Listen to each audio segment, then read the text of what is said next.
There's more mischief, mayhem, and nefarious goings-on in the city of brotherly love than Billy Penn could have ever imagined.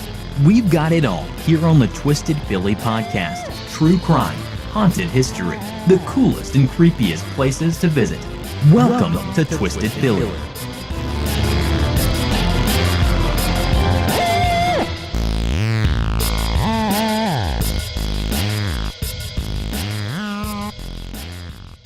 Hey Twisters, what up? Welcome back to another episode of Twisted Philly. This week we have a very special guest joining us on the show. And this guest gets my sole what up for this episode. A huge Twisted Philly what up goes out to Irene Levy Baker, the author of 100 Things to Do in Philadelphia Before You Die. I had the pleasure of meeting Irene last week. We met at an office building that I thought would be nice and quiet and perfectly conducive for she and I to have a conversation. Unbeknownst to me, when we got to the space, although it looked empty, it was not. And so throughout this episode, you're going to hear a little bit of the background noise that Irene and I had to struggle through while we were chatting. I follow Irene on Twitter, and I follow her book on Twitter too. So I knew what she looked like, and I was keeping an eye out for her a few minutes before our scheduled time to meet. In walks this beautiful, spunky Spitfire woman, and I knew instantly that it was Irene. Irene and I spent a little bit of time just chatting and getting to know each other first. I didn't want this to be some formal, stuffy interview. I wanted her to be comfortable with me, and she was so sweet. She asked me a number of questions about Twisted Philly. Why did I start this show? And what some of the content is and why I am so interested in things that are twisted. And it was a really fun conversation. And God bless her heart, she initially asked, did I want to focus on some of the more spooky or creepy aspects of events or activities or locations in her book? And I wanted her to know, not only does Twisted Philly cover more than just that, but as you guys know, I'm interested in so many other things than just the twisted and the macabre. There's so much about this city besides the odd and the strange. And, okay, so we don't have to focus on creepy. Yeah, That's no, good. I don't want to just focus on creepy. I'm not creepy. as fixated on creepy as you are. One of my first questions for Irene was just, how did you get here? And what do you think of our city? I am sitting here with Irene Levy Baker, who is the author of 100 Things to Do in Philadelphia Before You Die. So welcome. Thank you. I'm so happy to be here. And you are not a Philly native. I'm not. People are surprised to hear that I'm a Philadelphian by choice, not by birth. A Philadelphian by choice. If I didn't already love Irene within the first 20 minutes of meeting her, I was hooked after hearing that. I moved here in 1991 after living in Ohio, Michigan, North Carolina, Virginia, Pittsburgh, then here. I've been in Philadelphia for about 25 years. I started working for the Philadelphia Convention and Visitors Bureau. Irene spent about 10 years working for the Pennsylvania Convention and Visitors Bureau. And that's before she opened her own public relations firm, Spotlight Public Relations. One of the things that surprised me a little bit when I was reading about her background here in Philly is that while giving tours to travel writers in the city of Philadelphia, she discovered these were a pretty hard group of people to impress. Well, travel writers are so jaded because every city they go to, the Convention and Visitors Bureau is trying to impress them. Okay. So you have to work really hard to stand out. So I paid attention to what delighted them and what surprised them. And for about 10 years, that was my job, giving tours to travel writers. And then since then, for the last 16 years, I've done PR for the restaurant and hospitality industry. So that gave me a behind-the-scenes look of how restaurants operate, how tourist attractions and hotels operate. So that's some of the tips in the book, things I've learned doing that. What was your first impression about Philly? I loved Philadelphia almost from the get-go. I loved the energy in the city. I just fell in love, and it's just gotten better and better and better.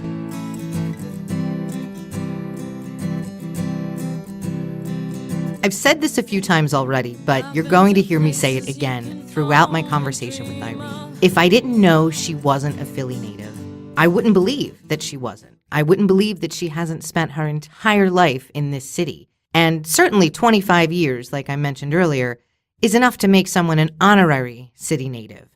But sitting with Irene, the level of enthusiasm and passion that she has for the city of brotherly love exudes from every fiber of her being. And I can see it all over your face, like just the love and the enthusiasm.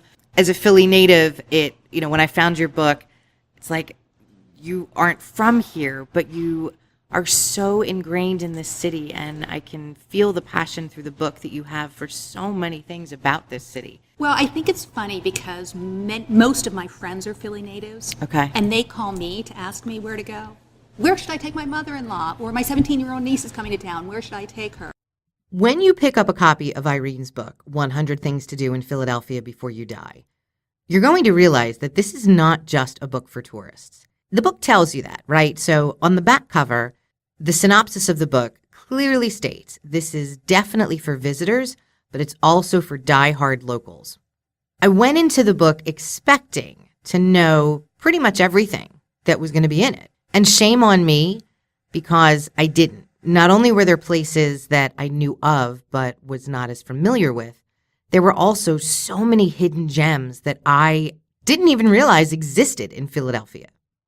Well, I'm glad to hear that, and I hope that means you're making plans to go to the top of City Hall. I am. I am embarrassed because my podcast logo for Twisted Philly is City Hall because it's my most favorite building in the city. And until I read Irene's book, I did not know that I could get on an elevator and go up to William Penn's feet. Yeah, Twisters. I'm definitely embarrassed over that one. So City Hall is my logo. It's a photo I took of the building that I then edited like mad to make it look the way I wanted it to look. I knew you could tour City Hall, but I never knew I could actually go up to almost the very top of the building. The elevator takes you up to sort of the base of the William Penn statue. I didn't know that about my most favorite building in the city until I got a copy of Irene's book. I am ashamed, and she was adamant about making sure I get there quickly and remedy that situation. I wanted to know what pushed Irene to write this book. When did she get bitten by the writing bug? And how did she decide what restaurants and museums and concert halls and shopping locations to put in there? Because Lord knows it could have probably been 1,000 things to do in Philadelphia before you die. Well, it's an interesting story. So after all these years in the hospitality industry, the publisher actually approached me about writing the book. It's part of a national series. And this is about number 40 in the national series. When I found out that Little Rock, Arkansas came before Philadelphia, and Cleveland came before Philadelphia, I gave him a very hard time. But he hired me anyway, and then I started writing. And I will tell you that the very hardest part was limiting it to 100. If it had been 1,000 things, that would have been so much easier. Yeah, it was hard. I mean, I woke up in the middle of the night and sat up and said, how could Metropolitan Bakery not be in the book? But if I put Metropolitan Bakery in, something else has to come out. One of the elements about Irene's book that makes it so terrific, besides all of the unbelievable suggestions and tips and recommendations, is the way the book is presented. It's so easy to navigate, and it's really smart. Depending on what your interests are, Irene's made it really easy for you to figure out, where do I want to go? Where do I want to eat? What do I want to go see? And how close are these activities to one another? Well, that's great to hear. So there are 5 sections. There's food and drink, music and entertainment, sports and recreation, culture and history, and shopping and fashion. Not surprisingly for Philadelphia, culture and history is the longest, food and drink is the second longest, and each of those sections, and all the sections, could have been much longer. Philadelphia is a mecca for foodies, from incredibly popular, trendy, 5-star, famous chef restaurants to some of what I prefer, which are more of the mom and pop, little lesser known joints. Sometimes they're dives, but the food is phenomenal. There's beer gardens that pop up during the fall and the summer.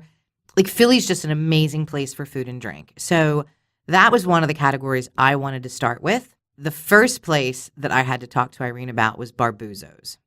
So I have to ask you, you have the budino. Oh, my favorite dessert. Okay, I can't pronounce it, but I eat it. You did pronounce it. So we're talking about a restaurant called Barbuzzo. Barbuzzo, thank you. We're talking about Barbuzzo. This insane, I don't know, is it like a creme brulee or?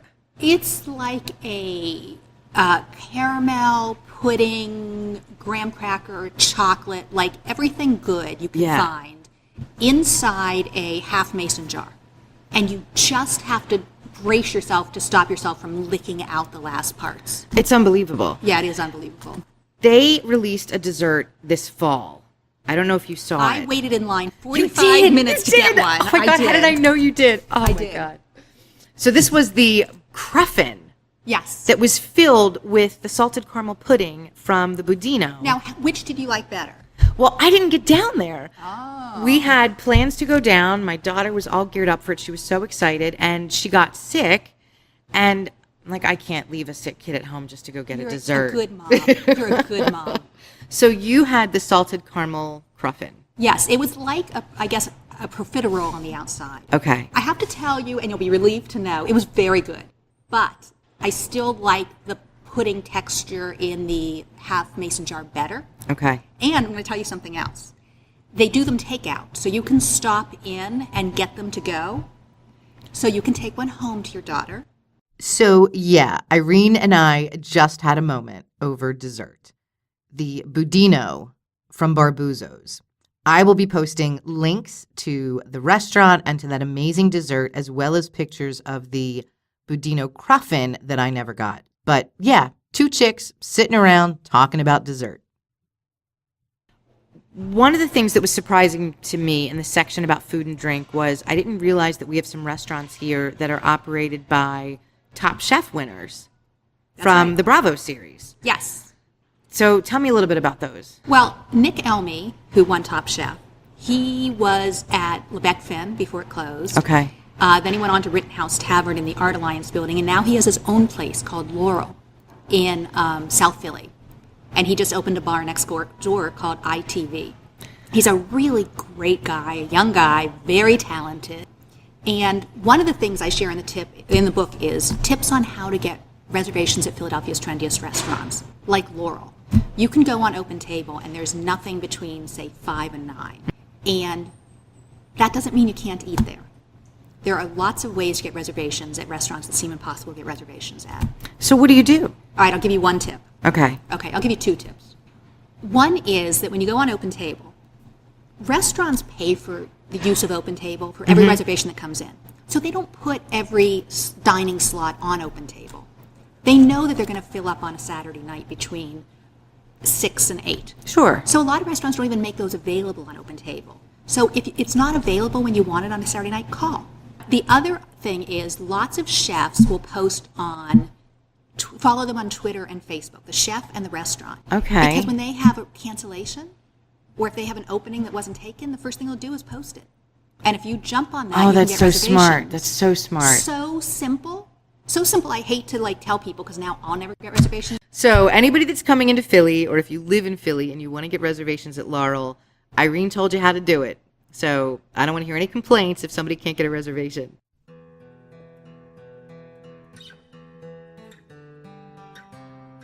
So that's another huge what up to Irene.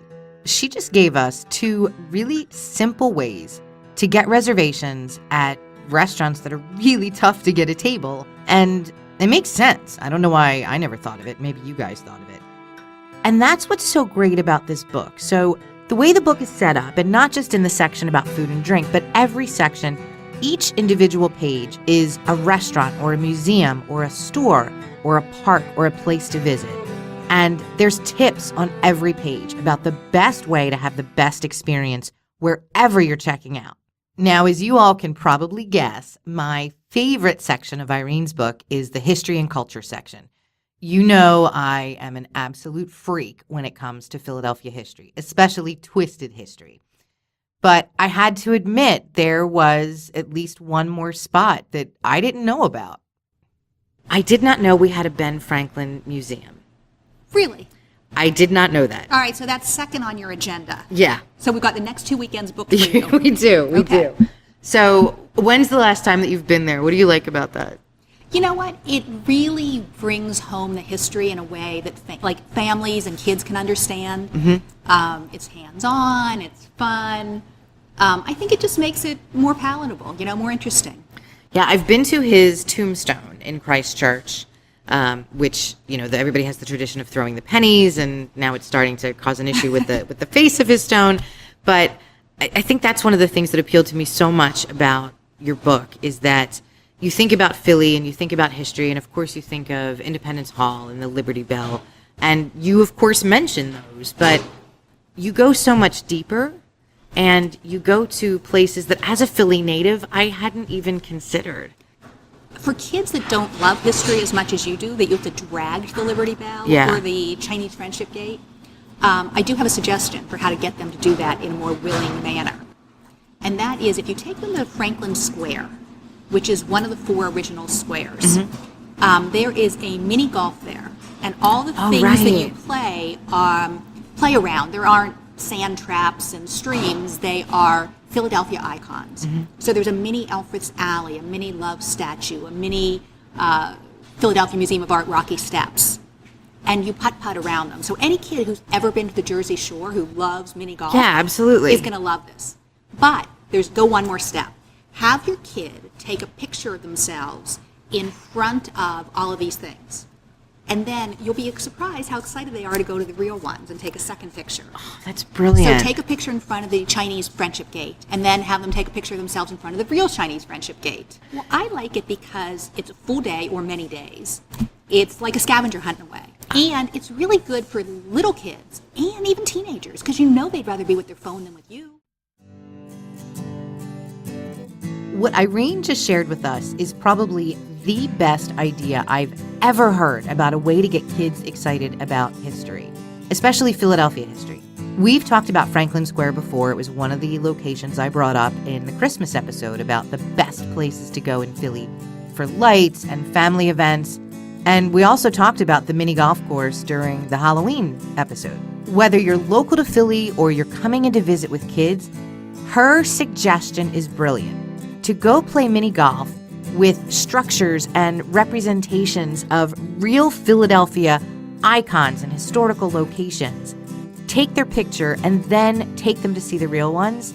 I can't even imagine how amazing of a day that would be for not just little ones, but I think my daughter and I are probably going to go do that. One of my favorite pages in the book is Broad Street. Yeah, just Broad Street and the Avenue of the Arts.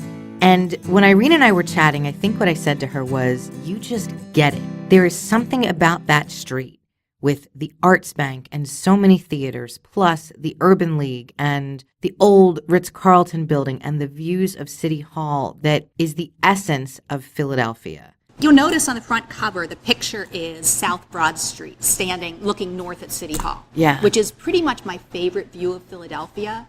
And when it's lit up at night, and I have to say, if I'm ever hit by a car, it will be on South Broad Street, because I'm looking up at City Hall and a car comes right up at me and crashes into me. The theater and music scene in Philadelphia is just phenomenal. Sure, we get touring companies of Broadway shows, we get major concerts and musicians coming to the big venues, but I really wanted to know what it was that appealed to Irene about the music scene here in Philly, especially because she's always looking for something that's a little out of the ordinary and incredibly special. One of the things I researched for the book was bars. I'm not a drinker, so I rarely go to bars. So I talked to people that know a lot more about that than I do and got a list of places that I should consider. And I didn't feel like I could include them in the book without testing them out. So every night my husband comes home and he says, what are we doing tonight?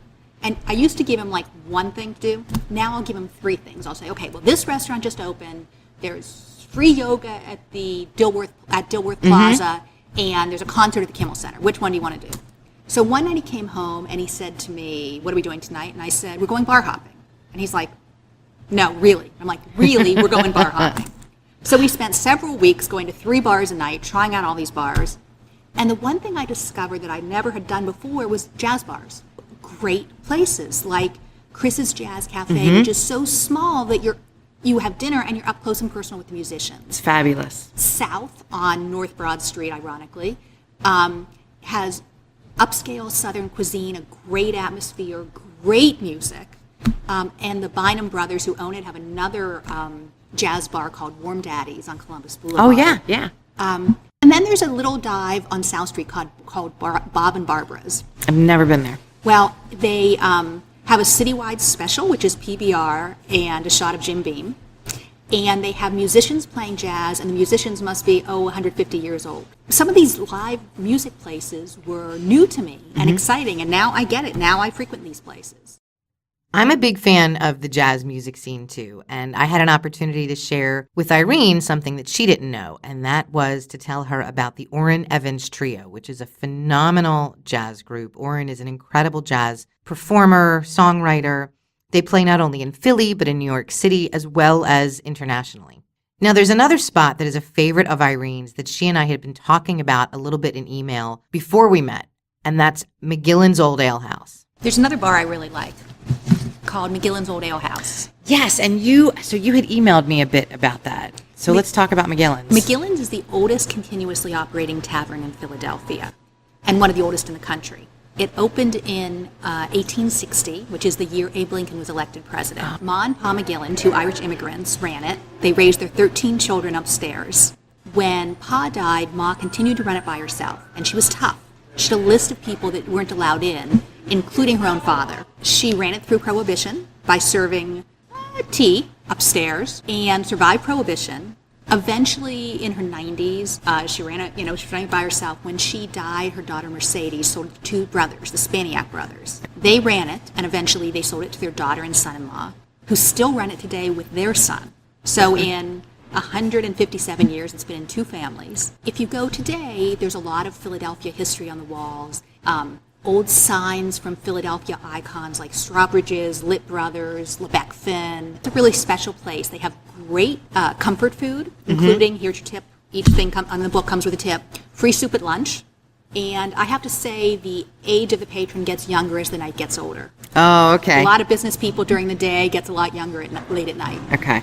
I have a question for you, though, about that. I've Yes? heard that it is haunted.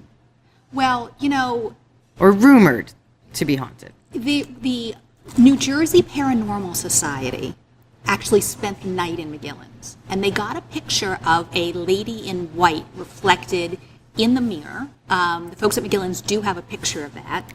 My theory, unsubstantiated, is that it's Ma McGillin. Because, how upset would you be if your husband went and died and left you with 13 kids in a bar to run? I can't even imagine that. So that's She's my got a little thoughts. bit of a grudge. Yeah, I would think. Either that, or she's also hanging around to make sure that everybody's running the place the way that she thinks it should be nicer run. way to look at it. I think it's pretty easy to tell that I was having a ball talking to Irene. She is such an engaging, fun, and curious person to talk with that you can't help but find her curiosity and enthusiasm to be infectious. I loved talking to her about McGillin's, and I wanted to make sure we got a chance to spend a little bit more time about the book's overall contents and not just some of my favorites. When Irene sat down with me, I thought she was going to think I was a little crazy because my book was filled with Post-its. I had Post-its on the pages of my favorite Philly spots, but then I also had Post-its on the pages of places that I didn't know about or wanted to get more information. Each of the books in the 100 Things series is set up by the same formula. Okay. And what people tell me is they like to go page by page and cross out the things they've done and circle the things they haven't done and then make plans to do them.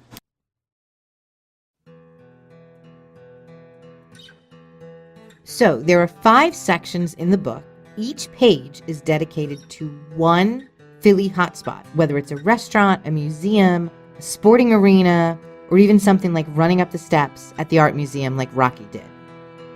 On each page is a special tip about how to get the most out of that particular spot. But what I really love about the book are that every few pages there's a section where Irene just goes deeper.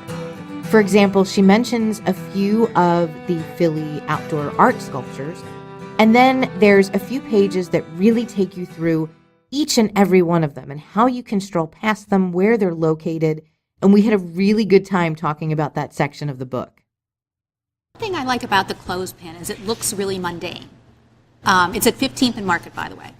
But there's a reason why Klaus Oldenburg made a clothespin for Philadelphia. There are several reasons, actually. One is because if you look at the clothespin profile, it really looks like two people kissing. And it's just a block from the love statue. The other reason is if you look at the clip on the clothespin, the metal clip, it looks very much like the number 76, which of course is a very important number in Philadelphia. So it's not just a clothespin. There's a hidden message there. And I love that. The book includes tried and true attractions as well as hidden gems and tips, as we talked about. So I feel like it works for newcomers, but also for native Philadelphians like you, as well as, anyone who doesn't want to spend their weekends doing laundry and grocery shopping, but really wants to have more fun. These things, take a couple hours, like the Mutter Museum, and some of them are just 10 minutes, like a visit to where you can get the best ice cream or where you can get a PB&J milkshake. So yeah, there are itineraries in the back. So for your friends, there are itineraries for families with young children, families with teenagers, empty nesters, dating, by season, things that are free. That should make it easy for people to pick up the book and figure out where to start, and I hope they will. So where can folks get your book? Okay, so the book is available on my website, 100thingstodoinphiladelphia.com. If you say you heard about it on Twisted Philly, there's a place to put a note. I will sign it for you before I send it out. Yeah, you heard Irene right. If you order the book on her website, 100thingstodoinphiladelphia.com, there's a place where you can put a note. And in that note, you want to write, I heard about your book on Twisted Philly. Irene will autograph the book for you before she sends it out.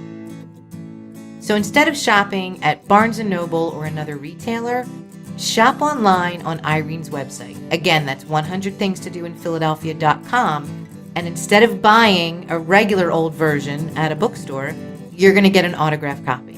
That's an incredibly generous, kind offer for her to make for all of the Twisted Philly listeners.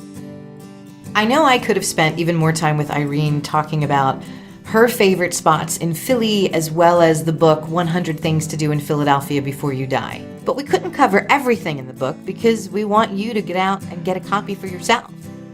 If you're local to Philly or the tri-state area, trust me when I tell you this is a great book for Philly natives. And if you're not from Philadelphia, but you are a Twisted Philly listener and you would love to learn more about our beautiful city of brotherly love, then jump online to Irene's website at 100thingstodoinphiladelphia.com and make sure you order a copy of her book. You can also follow her on Twitter at 100philly.